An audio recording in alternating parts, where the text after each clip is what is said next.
In today's video, we are diving into the topic that affects us all, sleep. We all know that we need about 7 to 9 hours of interrupted sleep, and this is so important for our health. Yet, how often does it actually happen? Sometimes we struggle to fall asleep, our mind is active at night and it doesn't calm down and allows us to actually fall asleep. Sometimes we are restless at night, waking up multiple of times a night. And sometimes we actually feel like we slept like a baby, yet we wake up in the morning with no energy whatsoever, and it's really, really difficult to get out of bed. If this sounds like you, and you want to know how to fix this, keep watching this video as I will share with you 5 different reasons why this might be happening to you, as well as simple yet effective things you can implement into your daily routine and before bedtime to prepare you for a peaceful and tranquil night's sleep.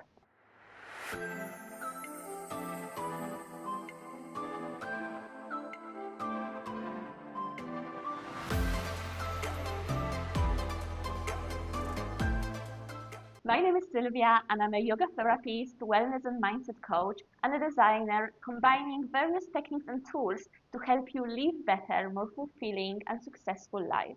But why talk about sleep? Why even bother to work on this aspect of our lives?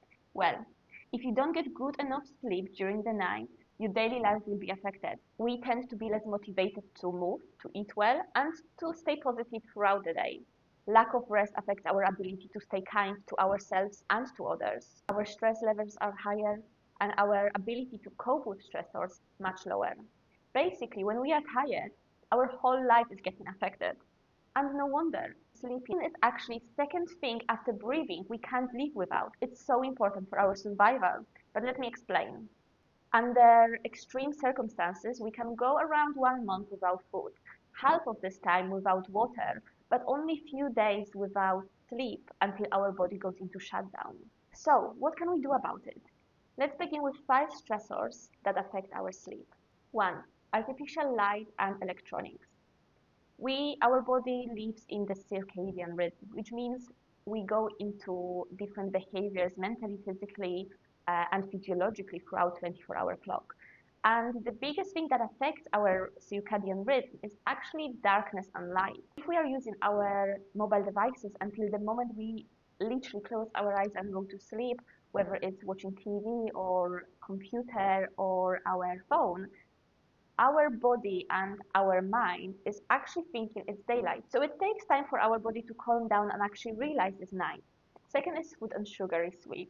If we are preparing for bed and we've just eaten or we are still full after dinner because it hasn't been long enough, our body digestion system is actually preventing our body to go into relaxation. And even if we do end up falling asleep, our sleep is not going to be calm and restful because our body is still going through the digestion process inside.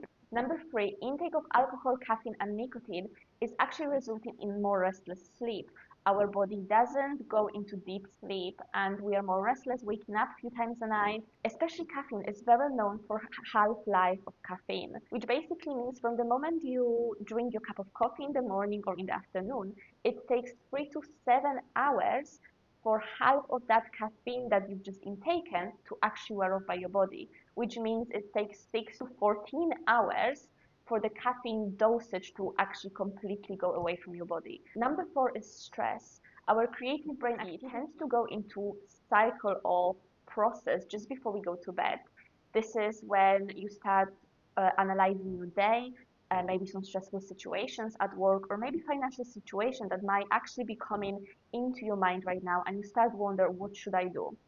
This brain activity is limiting us from falling asleep, and if we can't grasp it and actually control it, we might even spend hours and hours wrestling from side to side trying to fall asleep. Number 5 is breathing. Not enough oxygen, air pollution, and wrong breathing is one of the biggest stressors there is that affects our bedtime routine. The actual action of yawning means that your body is telling you that you don't have enough oxygen and you are grasping for air to actually get more oxygen intake into your body. Studies also show that majority of people these days breathe incorrectly. You're not actually engaging the full diaphragm into your breathing and you only breathe through the top part of your lungs. So, what can you do to work on those 5 aspects? These are simple yet effective things that you can include into your daily bedtime routine that will help you in time to regulate your body and actually sleep better, more peacefully, fall asleep quicker, and then have more energy throughout the day. So I would recommend you to stop using any electronics for about an hour before you go to bed, which means switch off your TV, put your phone down, and maybe do something like read the book or breathe instead. Second thing you can do is invest into dimmer light inside of your bedroom. Using full light and making the room very light just before you go to bed is fighting the circadian rhythm and is telling your body that it's daytime instead of nighttime. You can also invest in an eye mask. Using eye mask is actually helping your body to create more melatonin and prepare your body for restful sleep. By covering your eyes, you are signaling to your body that it's nighttime, it's dark now, and it's time to sleep. So using eye mask is really beneficial, and I'm using one myself. I will link the the eye mask that I'm using in the link below, where you can find one on Amazon. There is no affiliate link here. This is not sponsored. It's just the eye mask that I found, and I found it really useful because it's got the really nice padding around the eyes, and it sits so comfortably and actually creates this blackout effect where no light gets through. So I really recommend this one. Fourth tip is reduce sugar intake throughout the day, but it's entirely up to you. Reducing sugar intake might mean that you allow yourself to have one dessert a day, or maybe you want to give it up completely. It's entirely up to you. I personally don't add any sugar to my teas, coffees, and I limit sugar intake these ways. But I also do different challenges like no sugar detox for 30 days, etc. But I do different videos about that, so you can go check it out later on. Fifth tip is eat at least 3 hours before bedtime and also eat up to 80% of your stomach capacity. This is the one that I struggle with the most because I tend to overeat and then I feel too full, too heavy, too sluggish, and it's something I have been working on for quite a few months, and I'm getting better at it. And I personally found this works so much better when I eat to 80% of my stomach capacity and also don't eat for at least 3 hours before bedtime. The sixth tip is to drink coffee only in the mornings. The next one is avoid smoking and drinking. So if you are a smoker, it might be quite difficult. If you like to have a drink and this helps you fall asleep, it maybe helps this brain activity at the beginning, but you will actually have restless sleep throughout the night and you're not going to rest well enough.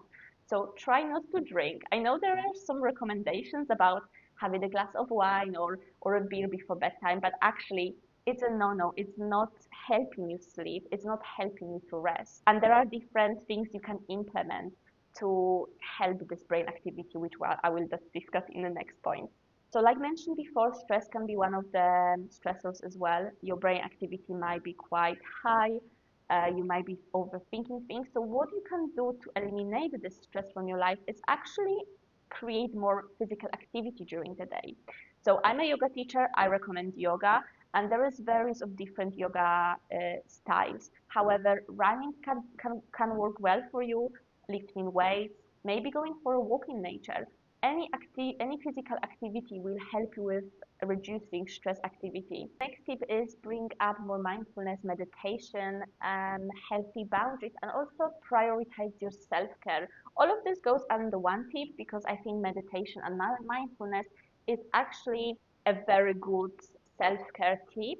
So many of us are always very busy during the day. We don't find time to bring this awareness internally. But actually bringing awareness internally, we can find more time during the day, paradoxically, just by taking 5 or 10 minutes throughout the day to bring our awareness to the breath, to bring our awareness to our hands, to actually do things mindfully throughout the day. Meditation and mindfulness doesn't necessarily have to be done seated and still. You can do it when you're walking outside, when you're running, when you're at work even. You can just bring your awareness to your breath and let this guide you.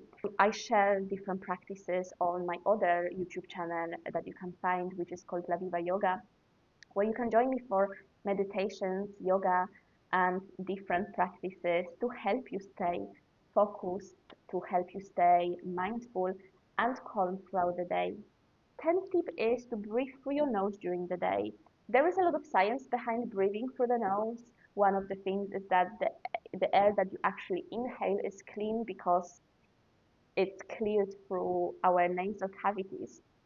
But also it helps to circulate the breath more around the body. So breathing through the nose can actually help you get more clear oxygen into your lungs.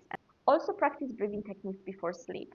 So you can practice diaphragm breathing by inhaling in, consciously pushing the belly outside, and then as you exhale, you can push the belly inside and work on this right breathing technique throughout the day as well as before bedtime. It's one of the breathing techniques you can implement before you go to sleep is 1, diaphragm breathing, 2, 4, 7, 8 breathing technique. So 4-7-8 breathing technique means you inhale through the nose for 4 seconds, then you hold it in your lungs for 7 seconds, and then you breathe out slowly for 8 seconds and you repeat the process.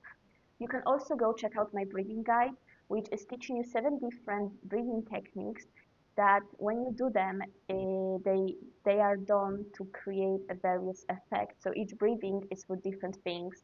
For instance, you have one breathing technique for falling asleep quicker, the next breathing technique to actually get more energy and pump up this vitality in your body.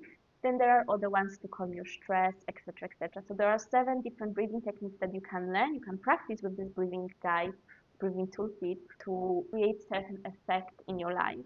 One of another things you can implement just before you fall asleep, which I do, is concentration. So 4-7-8 breathing is actually a concentration exercise that helps your brain concentrate on the breathing to help decrease the mental activity in your mind.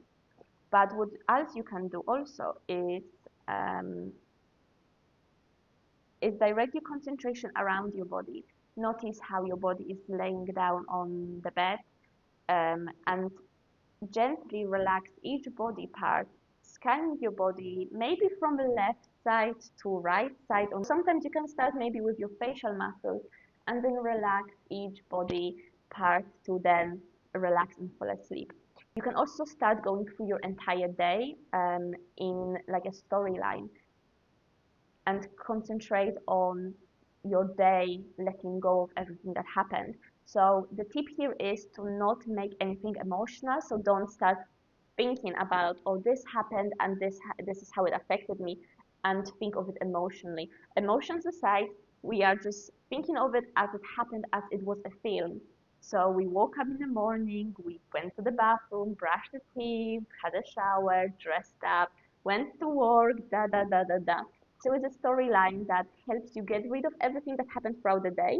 And actually, when I do it, I never get to the end of the day. I always fall asleep during this process. Right, so now you know 5 stressors that prevent you from falling asleep, from sleeping peacefully, and from having energy during the day. And you also know some great tips you can implement to prepare you for a better bedtime routine. If you improve your night sleep, you will essentially improve your day-to-day life, and your whole life is improved. It takes time for our body to come back to the regulation, to self-regulate, but if you test one thing and just notice how you're feeling the following week, just do it every day for 7 days and notice how it improves your life, how it improves your bedtime, how it improves your sleep. If you found this video useful and you would like to see more content like this, please like this video, maybe comment, maybe let me know which one surprised you the most or which one you're going to work on first. And subscribe to this channel to get notified of more useful tips like this one and advice on how to gain your power back and take control over your life and live better, more fulfilling life. I will add relevant links to this video at the bottom, as well as link to my other channel, La Viva Yoga, and breathing guide, just in case you want to check it out. Thank you for watching. Stay strong, stay happy, stay healthy, and I will see you next time.